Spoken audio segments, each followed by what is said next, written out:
Bom, pessoal, nós vamos ver hoje o esqueleto. O esqueleto, o que seria um esqueleto? Seria um conjunto de ossos articulados. Quando eu tenho os ossos desarticulados, nós não temos aí um esqueleto, né? Apenas quando esses ossos estão articulados, como esses daqui. Então aí sim nós temos esse conjunto formado o chamado esqueleto. Qual seria a função do esqueleto? Ele tem primeiro uma função de dar forma ao nosso corpo, ao nosso arcabouço. Que vocês imaginem, se não existisse o esqueleto, é como se fosse um saco vazio que a gente solta, ele desmancha no chão. O esqueleto, o que ele faz? Ele dá forma aos nossos, ao nosso corpo, ao arcabouço do nosso corpo. A função do esqueleto também, seja dos ossos, é de proteção. Ele protege vísceras nobres. Por exemplo, aqui nessa região, nós temos o coração, atrás aqui desse osso, que é o osso externo. Então, nós temos aqui o gradil costal, que está protegendo o coração. Então, seria uma outra função do esqueleto. A outra função seria um depósito de sais calcários, potássio, magnésio, o cálcio. E o esqueleto, gente, ele se divide numa porção axial. O que seria a porção axial do esqueleto? São todos aqueles ossos que estão localizados no plano sagital. Axial vem de eixo, ou seja, no longo eixo. Então, quais seriam esses ossos que formam o esqueleto axial?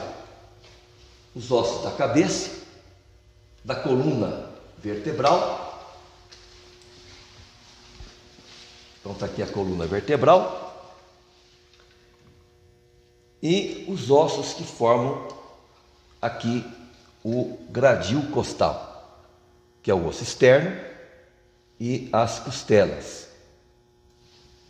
Então nós temos cabeça óssea, coluna vertebral e gradil costal, que fazem parte do esqueleto axial. O esqueleto apendicular são os ossos que estão localizados lateralmente. Então nós temos aqui os ossos dos membros superiores e temos aqui os ossos que compõem os membros inferiores. Então faz parte então do esqueleto apendicular. Então nós temos o esqueleto axial e apendicular. Os ossos da cabeça nós vamos estudar detalhadamente numa outra aula. O que eu posso já adiantar um pouco aqui para vocês é que nós temos aqui na cabeça óssea uma região denominada de neurocrânio, que são os ossos que têm a função de alojar o encéfalo. E nós temos aqui na frente os ossos do viscerocrânio, que são os ossos da face. Ok? Muito bem. Vejamos aqui a coluna vertebral. Então, a coluna vertebral ela é formada por vértebras superpostas umas às outras, formando no seu conjunto a coluna vertebral. E nós temos aqui uma região que corresponde ao pescoço, que é a região cervical. Nós temos aqui uma região que corresponde às costas, que é a região dorsal ou torácica. E aqui embaixo nós temos a região lombar, que corresponde ao abdômen, e aqui a região sacro-coxígea. Então vai compor essas regiões a coluna vertebral. Então nós temos aqui uma coluna vertebral mostrando então aqui a região cervical, aqui a região torácica, região lombar, sacro-coxígeo. Vocês vão ver que a região cervical, ela tem aqui um processo espinhoso bífido, ao passo que já a região torácica, esse processo deixa de ser bífido. Ele é um processo mais pontiagudo. E aqui na região lombar, esse processo, em vez de ser aqui pontiagudo, ele tem uma forma quadrilátera. Então isso aqui já dá para a gente perceber ou poder diagnosticar uma vértebra, se é cervical, dorsal, lombar. E esse conjunto de vértebras, ele forma, quando elas estão empilhadas ou superpostas umas às outras, forma aqui um canal. Esse canal é o canal medular, que ele é formado pelo conjunto das vértebras superpostas umas às outras. Então vocês vão ver que uma vértebra, ela é formada por um forame chamado forame vertebral, e quando essas vértebras se encontram superpostas umas às outras, no conjunto desses forames, forma então o canal vertebral que aloja a medula espinhal. Bem, nós temos aqui então algumas vértebras, onde nós vamos falar a diferença de uma vértebra cervical, da dorsal e da lombar. Mas antes, eu queria dizer para vocês o seguinte, que 3 vértebras têm nome, as demais não. Então nós temos a primeira vértebra cervical, que tem o nome de Atlas, a segunda vértebra cervical, que é chamada de a axis, porque ela tem aqui um processo de forma de dente, que é o processo odontoide. Então nós temos a Atlas, a primeira vértebra cervical, a axis, que é a segunda vértebra cervical, e a sétima, que eu vou mostrar depois no esqueleto, que é a proeminente, porque ela tem um processo pontiagudo maior que as demais cervicais, bem longo, por isso que é chamada de proeminente. Então, nós temos aqui a Atlas. Por que Atlas? Porque na mitologia grega tinha lá um gigante que ele segurava lá o globo terrestre. Antigamente eles pensavam que o globo terrestre era suportado por esse gigante chamado Atlas. Então a cabeça, por ter uma forma esférica, que faz lembrar o globo terrestre, e esta vértebra, por ser a primeira vértebra que iria sustentar, entre aspas, a cabeça, ela é chamada então de Atlas. Então ela vai se articular aqui com os côndilos do occipital, formando então a articulação atlanto-occipital. A segunda vértebra também tem nome, a segunda vértebra cervical, que é a axis. A axis vem de eixo. Então, o movimento da cabeça se faz através desse processo odontoide. Por isso, essa vértebra é chamada de axis, que é a segunda vértebra cervical. Uma outra vértebra que tem nome na região cervical é a proeminente. Então veja bem, eu tenho aqui a primeira, segunda, terceira, quarta, quinta, sexta, sétima. Veja que esse processo espinhoso, ele é maior em relação aos demais das vértebras cervicais. Então a sétima vértebra cervical recebe o nome de proeminente, por causa desse processo aqui, que é mais longo. As vértebras, elas são de fáceis diagnóstico. Então, como é que eu vou saber se é uma vértebra cervical ou se é uma vértebra dorsal, torácica ou lombar? Então vejam que as vértebras cervicais, elas têm uma característica que só elas apresentam. Nós temos aqui os dois forames transversos, por onde passam as artérias vertebrais, que vão irrigar a cabeça e o pescoço. Então, esses forames estão localizados transversalmente. A vértebra recebe o nome de forames transversos.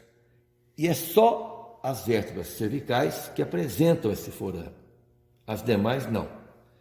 Uma outra coisa, esse processo aqui, o processo espinhoso das vértebras cervicais, costuma algumas ter aqui ele é bífido. Então, somente as vértebras cervicais apresentam esse processo bífido. Então a gente pode ver aqui no esqueleto que existe aqui, olha, o processo bífido das vértebras cervicais. Não são todas, mas algumas apresentam esse processo. Uma outra forma da gente identificar uma vértebra cervical é olhando o corpo vertebral. Veja que essas vértebras apresentam um corpo vertebral pequeno. Olha essa daqui, como tem um corpo vertebral maior. Olha essa aqui então, bem maior que as demais. Então, vejo que as vértebras cervicais, elas têm processos transversos, tem forames transversos, que somente elas apresentam. Tem um corpo pequeno e um processo bífido. Agora, as vértebras dorsais, elas não apresentam esses forames transversos. Elas apresentam aqui, o que a gente pode diferenciar das demais, é que elas têm um processo espinhoso pontiagudo para baixo. Vejam que esta vértebra aqui apresenta um processo quadrilátero e está na horizontal, ao passo que esta aqui tem um processo pontiagudo que se volta para baixo. Então, isso é o que vai caracterizar uma vértebra dorsal. E uma vértebra lombar, o que ela tem? Ela tem um corpo bastante volumoso. Então, só isso aqui já vai diferenciar esta vértebra das demais. Outra coisa, ela tem um processo espinhoso quadrilátero. Quadrilátero e mais na horizontal, enquanto que as demais é mais são inclinadas para baixo. Todas as vértebras têm um corpo, um forame vertebral, processos transversos e uma espinha. Todas elas. Olha aqui. O corpo, forame vertebral, processos transversos e aqui a espinha vertebral. Se eu empilhar uma vértebra sobre a outra, então eu vou ter aqui a formação de um canal. Vamos ver aqui. Então tem aqui um canal. Tá vendo? Tem um canal aqui, que é o chamado canal vertebral, que aloja a medula espinhal. Então, o que nós temos que falar sobre outra coisa. Entre uma vértebra e outra, tem aqui um tecido fibrocartilaginoso, que é o disco intervertebral, que serve de coxim, de amortecedor para essas vértebras. Muito bem, vimos a cabeça, coluna vertebral, vejamos agora o gradil costal. O gradil costal, ou os ossos que formam aqui o tórax, ele é formado pelo osso externo e pelas costelas. São 12 pares de costelas. O osso externo, veja que ele está pintado aqui de cinza nessa região, para mostrar que esta região é o chamado manúbrio external. Aqui em vermelho eu tenho o corpo do osso externo e aqui embaixo nós temos o processo chifoide do osso externo. O externo, ele serve de escudo para proteger o coração. E vejo que as costelas, elas se ligam ao osso externo através de cartilagens. São as chamadas cartilagens costais. São 12 pares de costelas, totalizando 24 costelas. Nós temos 1, 2, 3, 4, 5, 6, 7. 7 pares de costelas verdadeiras. Por que verdadeiras? Porque elas se unem ao osso externo através de uma cartilagem própria, dela mesma. Depois nós temos aqui 3 pares de costelas, chamadas costelas falsas. Por que falsas? Porque elas não apresentam cartilagem que chega até o osso externo. Essas costelas, elas se ligam aqui ao osso externo através da 7ª cartilagem da 7ª costela verdadeira, que é aqui.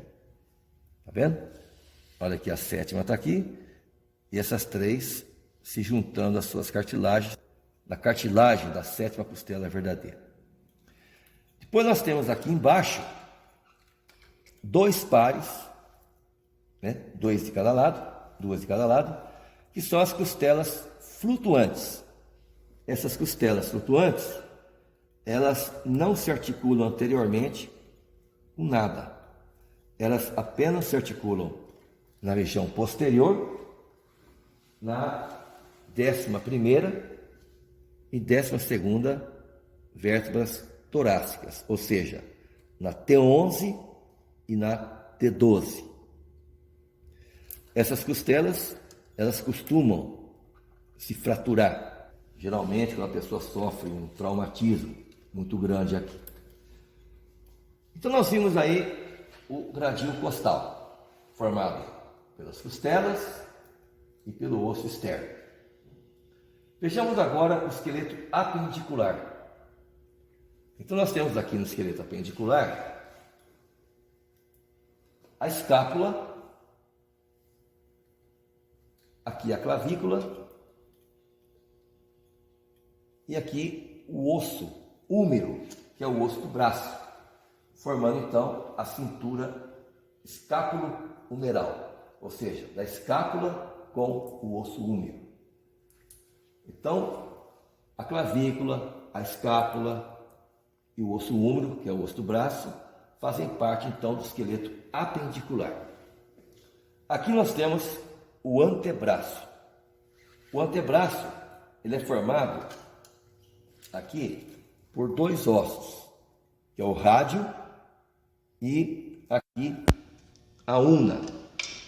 A gente olhando aqui esse membro, esse antebraço, nós temos aqui a posição anatômica.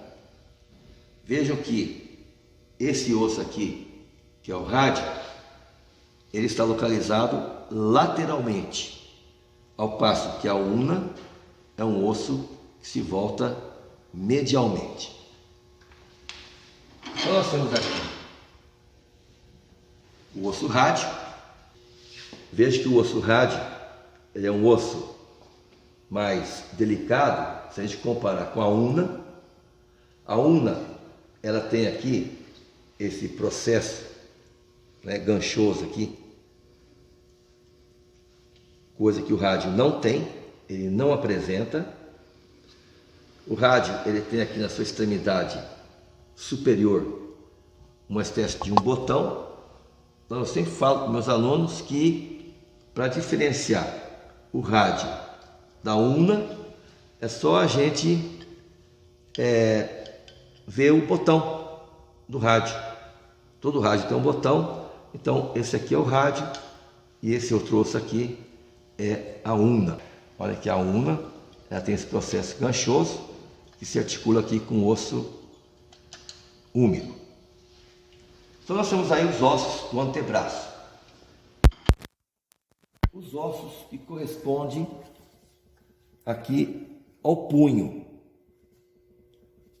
Aqui é os ossos do carpo e aqui os ossos dos dedos, que são as falanges. Então nós temos carpo, metacarpo e dedos. De novo. Então nós temos aqui na região do punho os ossos do carpo, aqui do metacarpo e aqui dos dedos. Para facilitar, para não querer complicar, os ossos do carpo, aqui em roxo os ossos do metacarpo e aqui os dedos. Tomando como ponto de referência o polegar, então eu tenho aqui, olha, uma primeira fileira de osso e aqui uma segunda fileira. Então a primeira fileira, que ela é mais proximal,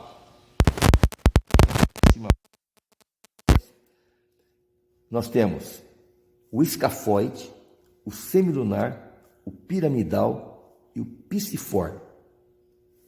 Na segunda fileira, nós temos o trapézio, o trapezoide, o capitato e o uncinado, ou ganchoso. Então nós temos duas fileiras de ossos.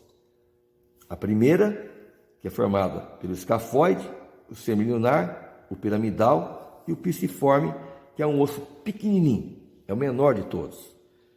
E aqui na segunda fileira, nós temos o trapézio, o trapezoide, aqui o capitato, ou grande osso, e o ganchoso, que é esse osso aqui em forma de gancho. Então nós temos aqui o piciforme, que é o menor dos ossos do carpo. O maior é esse aqui do meio, que é o capitato, também chamado de grande osso. E também tomando como ponto de referência, nós temos aqui o polegar. Então eu tenho aqui, ó, o primeiro, segundo, terceiro, quarto e quinto metacarpo. Sempre nos orientando pelo polegar.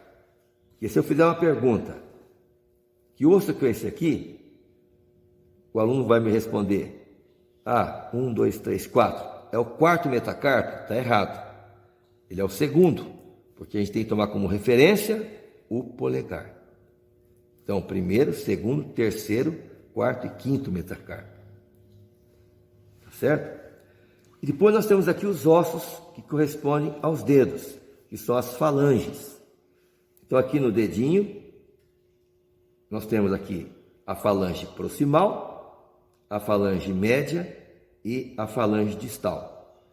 Em rosa aqui, falange proximal, média e distal. Aqui a mesma coisa, proximal, média e distal. Vejo aqui o polegar, ele tem a falange proximal e a distal. O polegar não apresenta a falange média. Membros inferiores. Nós temos aqui, olha, os ossos do quadril, que são 2. Então, os ossos que formam a bacia pélvica.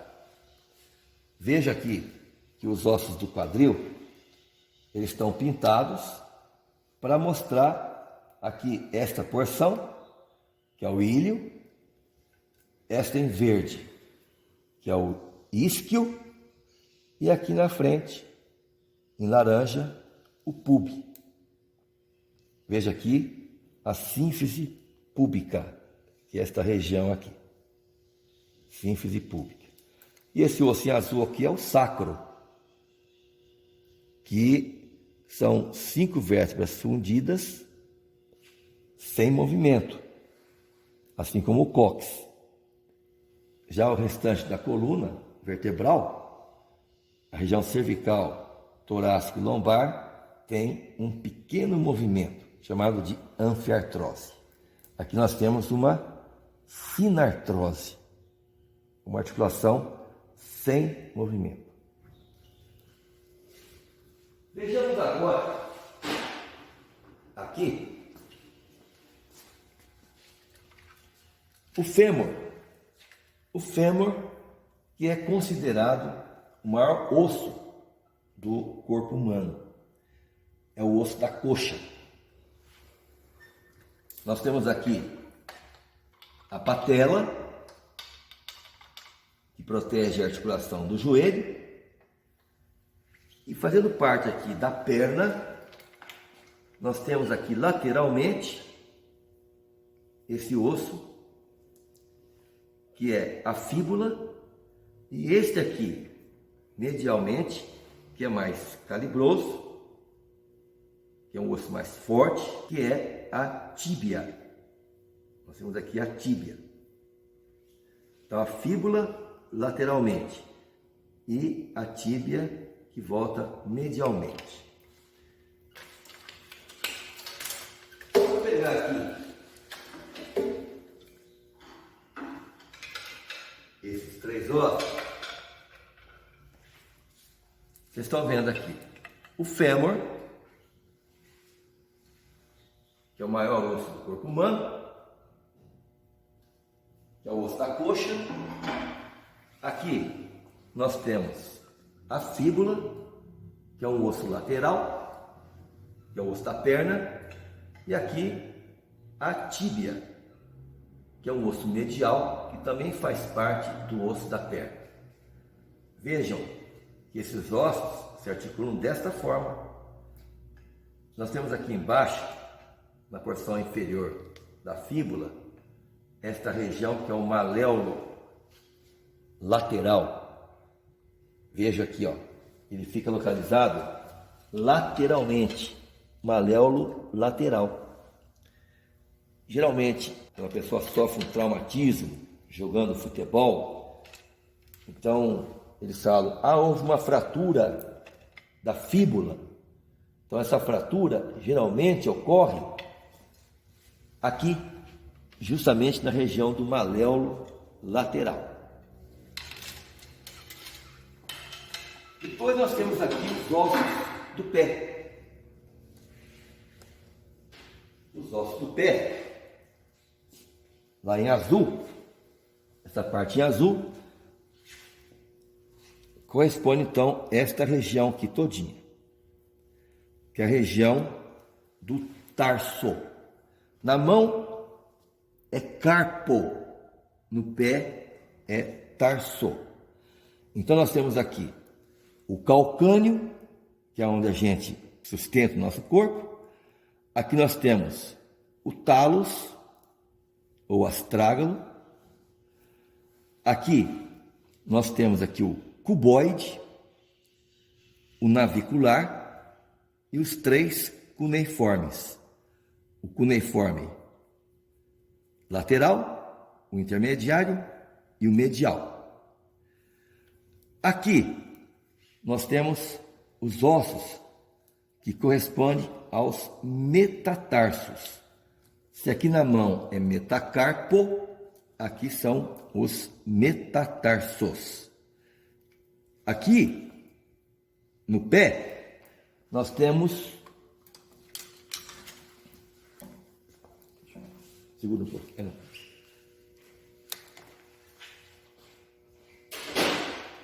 no pé nós temos aqui então esse dedo aqui, que é o grande artélio ou hálux, que seria, entre aspas, o dedão, mas ele é chamado de grande artélio. Vamos tomar como referência o grande artélio da mesma forma que nós tomamos como referência na mão o polegar. Então nós vamos ter aqui o primeiro, o segundo, terceiro, quarto e quinto metatarso. Então, este aqui, por exemplo, é o segundo metatarso. Esse é o terceiro metatarso. Aqui nós temos o quarto e o quinto. Nunca se esquecer de... Nós temos que tomar como referência aqui o grande artélio. Então nós temos o primeiro, segundo, terceiro, quarto e quinto metatarso. Os dedos do pé é como as mãos, são as falanges. Veja que nas mãos, a partir do dedinho aqui, do mínimo, nós temos as 3 falanges: a proximal, a média e a distal. A proximal em rosa, a média em verde e a distal em marrom, até o indicador. Agora, o polegar tem a falange proximal e a distal, não tem a média. O mesmo ocorre com o grande artélio. Ele tem a falange proximal e a distal, não tem aqui a falange média. Os demais dedos têm a falange proximal, média, distal, proximal, média, distal e assim por diante. E nós encerramos essa parte prática do esqueleto. Lembrando que essa parte do crânio, nós vamos estudar esses ossos separadamente. Então vai ter um estudo especial do crânio, onde nós vamos estudar os ossos do neurocrânio e depois os ossos do viscerocrânio. Além de estudar todos esses ossos, nós vamos ter um estudo especial da maxila e da mandíbula, que são os ossos que nós, cirurgiões dentistas, estamos sempre em contato, que é onde estão os dentes superiores e inferiores. E é só por hoje.